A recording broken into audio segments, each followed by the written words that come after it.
Kita akan belajar firman Tuhan dari Injil Rasul Yohanes yang ke-16 ayat yang ke-33. Dikatakan demikian. Semuanya ini kukatakan kepadamu supaya kamu beroleh damai sejahtera dalam aku. Dalam dunia kamu menderita penganiayaan, tetapi kuatkanlah hatimu, aku telah mengalahkan dunia. Sekali lagi, semuanya itu kukatakan kepadamu, Yesus yang berkata, supaya kamu, para murid, beroleh damai sejahtera dalam aku. Dalam dunia kamu menderita penganiayaan, tetapi kuatkanlah hatimu, aku telah mengalahkan kamu. Saudara-saudari yang terkasih di dalam Kristus, di tengah peperangan dunia, di tengah hiruk pikuk dunia, di tengah kebodohan politik, di tengah kejahatan orang-orang yang begitu tamak akan uang, 2000 tahun lalu ada yang berseru, aku telah mengalahkan dunia. Siapakah pribadi yang telah mengalahkan dunia dan apa maksudnya bahwa ia telah mengalahkan dunia? Di tengah kotornya pikiran orang-orang yang membenci Mesias itu, di tengah pikiran orang-orang yang tidak suka terhadap dia, 2000 tahun lalu ia sendiri berseru, aku telah mengalahkan dunia. Mengapa ia mengatakan bahwa ia telah mengalahkan dunia? Dia bukanlah raja yang duduk di atas tahta.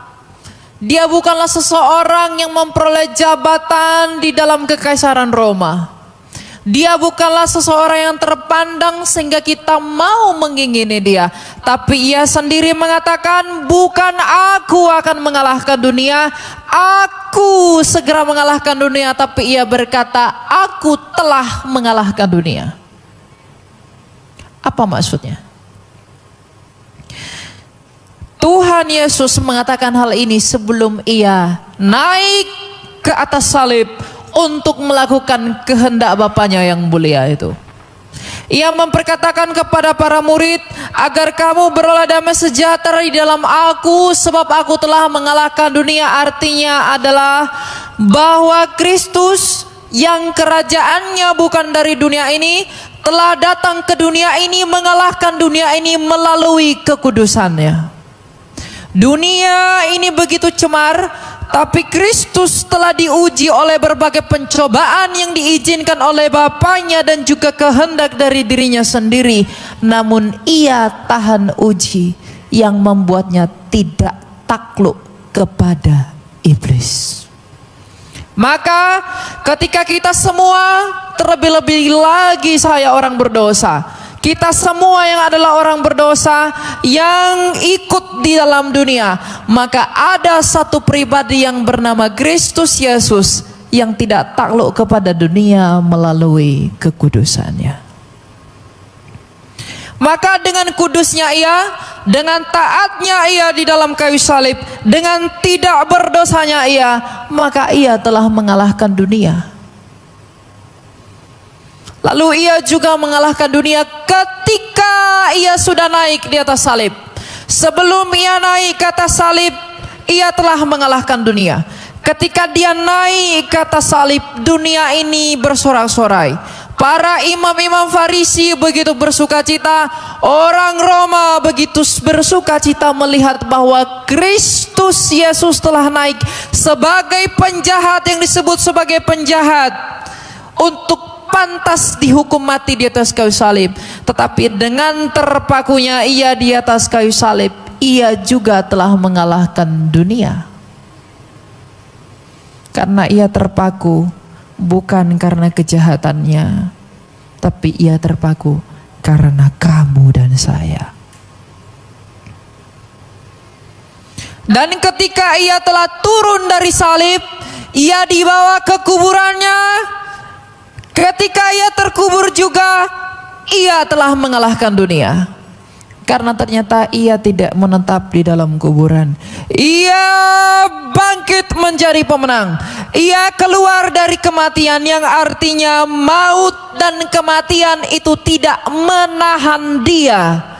Maka ia mengalahkan dunia dari kekudusannya, ia mengalahkan dunia dari salib, ia mengalahkan dunia melalui kebangkitannya. Maka ia berseru, aku telah mengalahkan dunia.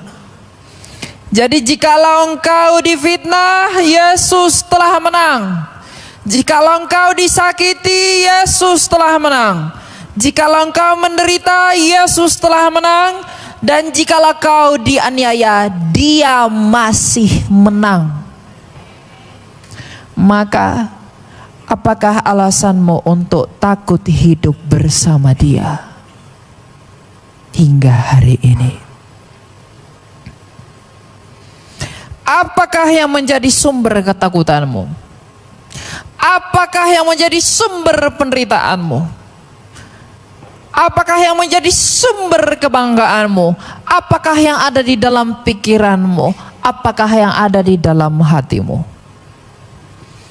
Kemanapun setiap orang percaya, kemanapun setiap orang yang beriman, yang mengaku dari mulutnya bahwa Kristus adalah Tuhannya, maka ia harus mengerti dengan sungguh-sungguh bahwa Tuhannya itu telah mengalahkan dunia.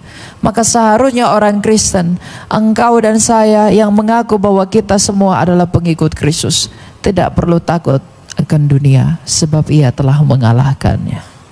Tapi masalahnya, bagaimanakah kita mengalahkan dunia ini?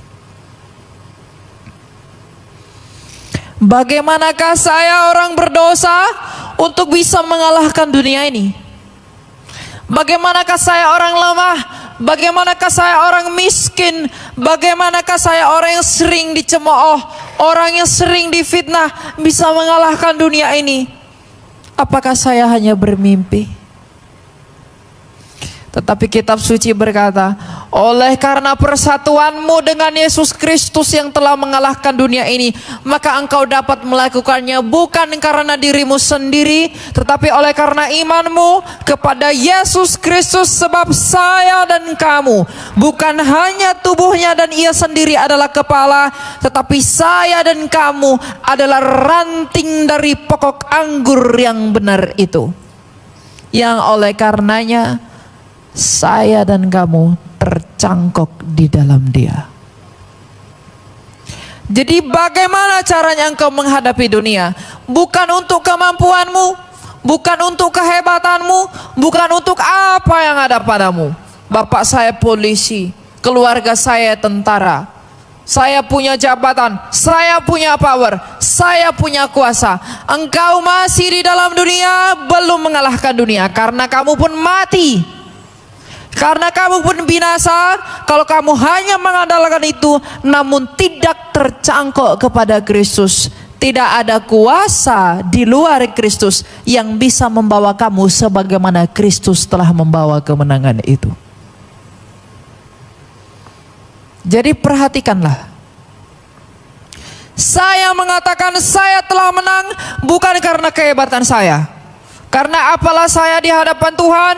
Apakah kamu anak-anak muda mengerti bahwa hidup manusia, hidup di dalam kemudaanmu hanyalah seperti bunga di atas tangkainya. Ketika angin melaluinya, maka tidak di sana lagi ia untuk berdiri. Kalau engkau mengerti, kalau saya mengerti bahwa hidup di dunia ini bukanlah hidup yang harus engkau banggakan selain daripada untuk mengasihi dan hidup menurut ketetapan firman dan sabda yang hidup itu, maka engkau akan berbahagia.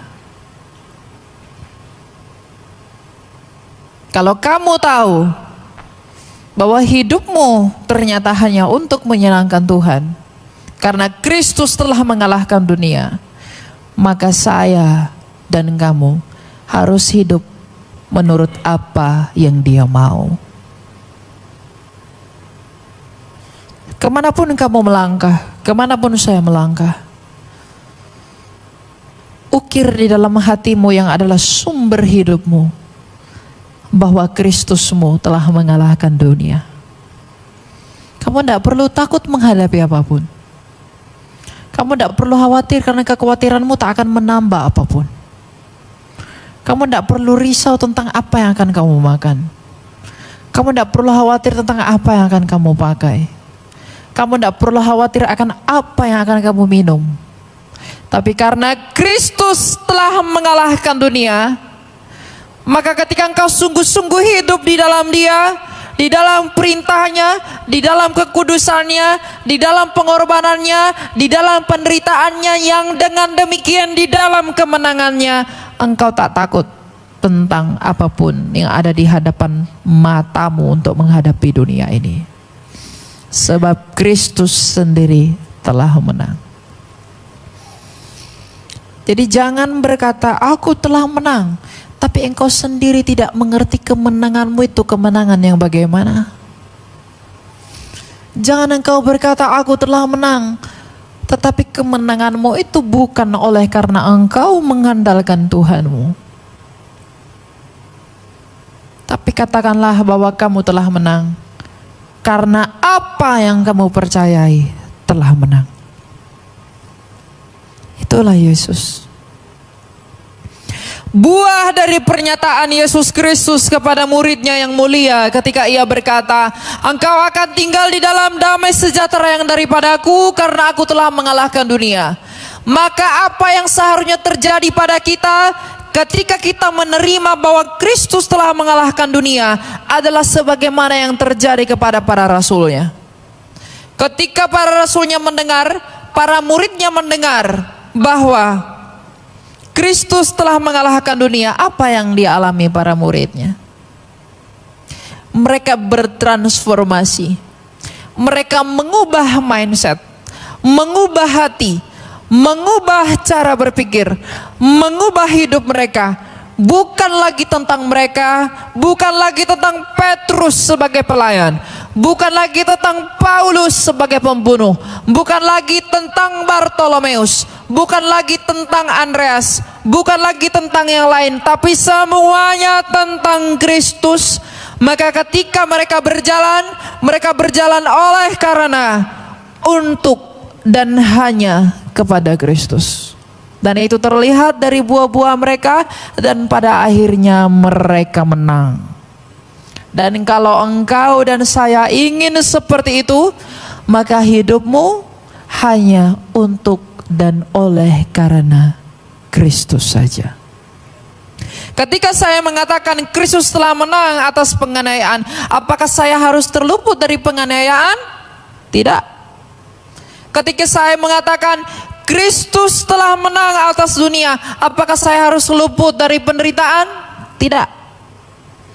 Karena agar engkau bisa mengalahkan itu, engkau harus berhadapan dengan Dia.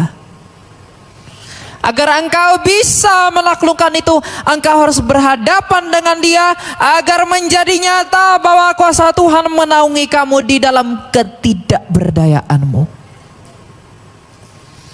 Jadi dengarkan wahai orang Kristen, apapun masa-masa yang ada di depanmu, apapun penganiayaan yang akan hadir di depanmu oleh karena imanmu di tengah-tengah dunia yang semakin membenci Tuhanmu, engkau tidak seharusnya untuk takut menghadapi mereka. Tapi jikalaupun engkau harus mati demi imanmu, engkau harus berjuang di dalam hidupmu, engkau harus mengagungkan Tuhan di dalam segala sesuatu yang ada padamu, percayalah Tuhanmu telah menang.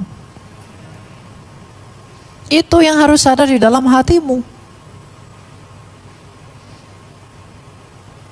Kebanggaan kita kepada Kristus bukan hanya kebanggaan kepada kemenangannya, tapi kebanggaan kepada proses yang mendahului mengapa ia bisa disebut pemenang. Maka saya dan kamu semua, Bapak Ibu, juga harus turut mengambil bagian di dalam hal itu. Agar kita semua sama-sama menjadi pemenang di dalam Tuhan. Sebentar lagi kita akan merayakan Paskah.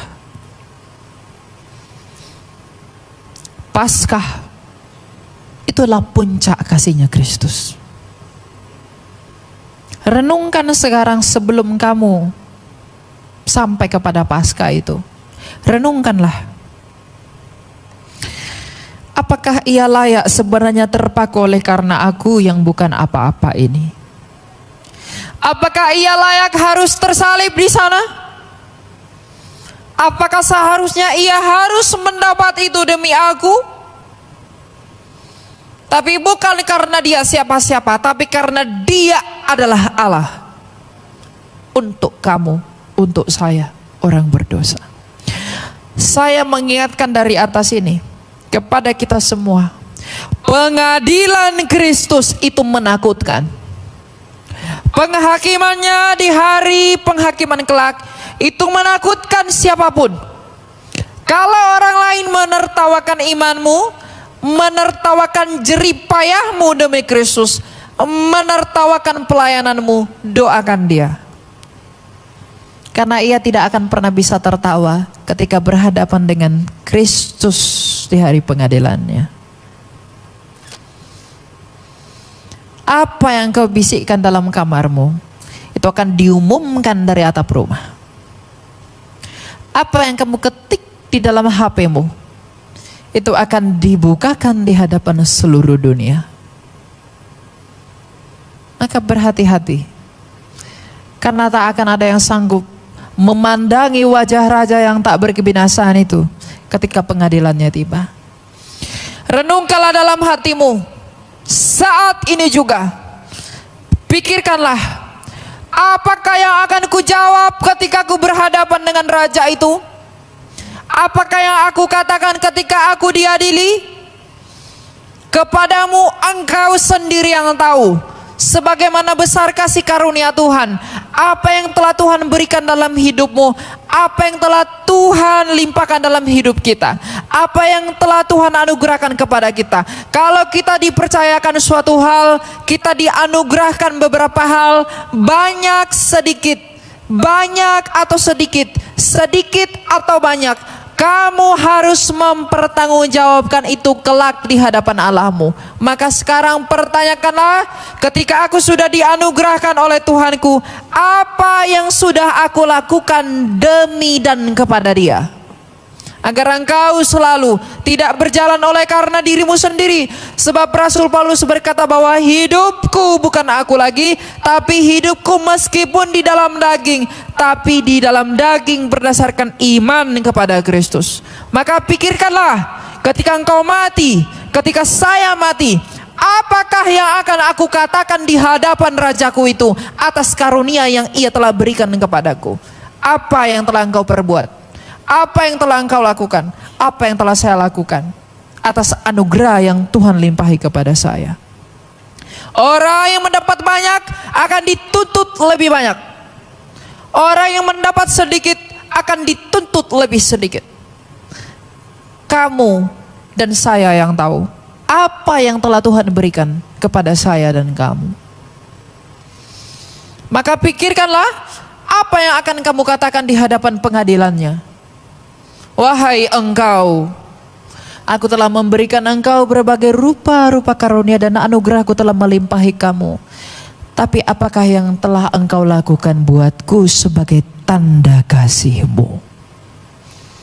Sebab ada tertulis, firman Allah telah bersabda, sebab jikalau engkau mengasihi aku, engkau pasti melakukan perintahku. Maka apakah yang sudah kita lakukan kepada Tuhan di dalam anugerahnya yang diberikan kepada kita? Renungkan itu. Pertanyakan itu.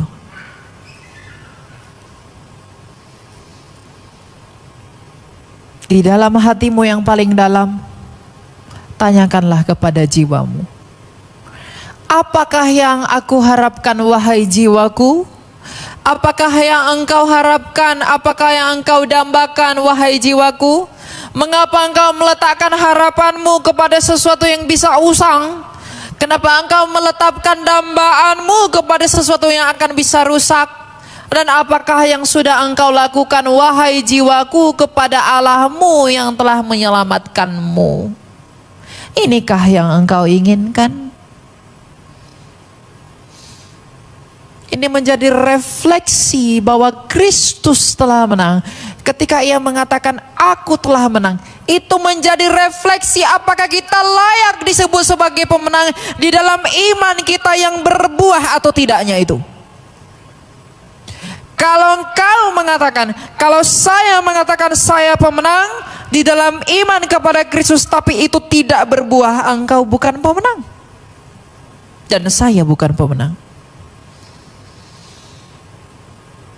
Karena ranting yang tercangkok kepada pokok itu akan berbuah. Kalau ranting tidak berbuah, ia akan dipotong oleh pengusaha itu. Kalau saya tak berbuah, saya akan dibuang oleh Allah. Kalau kamu tidak berbuah, kamu akan dipotong oleh Allah. Tempatnya kemana? Api. Ini menjadi renungan dalam segala hal. Ketika Kristus mengatakan aku telah mengalahkan dunia, itu memberikan kita sukacita, bukan? Itu memberikan kita kedamaian, bukan? Tapi sekaligus itu juga menegur kita. Apakah saya layak mengatakan saya pemenang di dalam iman yang saya miliki kepada Dia kalau iman saya itu tidak berbuah? Apakah saya bisa dikatakan orang beriman kalau saya tak sungguh-sungguh punya iman dan tidak punya buah iman? Bagi siapapun yang duduk di atas pemerintahan, yang punya jabatan di atas pemerintahan, mau polisi, mau tentara, mau anggota DPR, apapun, semua yang mendengarkan ini, dengarkanlah bahwa Tuhan telah memberimu anugerah untuk memimpin umatnya dan juga ciptaannya, yaitu manusia. Jikalau engkau tidak mempergunakan jabatanmu, jikalau engkau tidak mempergunakan semuanya itu untuk memenangkan mereka kepada Kristus, untuk menjaga domba-domba Allah yang tersesat agar semakin ia dituntun kepada hidup yang ada pada Kristus, maka ia akan mempertanyakan anugerahnya itu kepadamu ketika di hari pengadilan nanti. Ia akan meminta suatu pertanggungjawaban bagimu. Kalau engkau dan saya melakukannya menurut kehendak Tuhan, maka itu bukan menjadi suatu penghukuman bagi kita. Tetapi jikalau kita melencengkan anugerahnya demi kepentingan dagingmu, demi kepentingan dosa-dosa kita, bukan untuk kepentingan Kristus, maka kita akan beroleh penghukuman. Tapi kalau kita melakukannya dengan baik demi kepentingan Allah, kita akan beroleh pembenaran. John Calvin, seorang teolog reformasi yang terkemuka di abad 15-16, ia berkata bahwa pelayanan yang tertinggi itu sebenarnya bukan menjadi hamba Tuhan, tapi orang yang mengambil bagian dalam pemerintahan sipil. Karena ia bertanggung jawab atas jiwa banyak orang. Yang binasa atau tidaknya dia ditentukan oleh orang itu sebelum mendengarkan atau sesudah mendengarkan Injil Tuhan.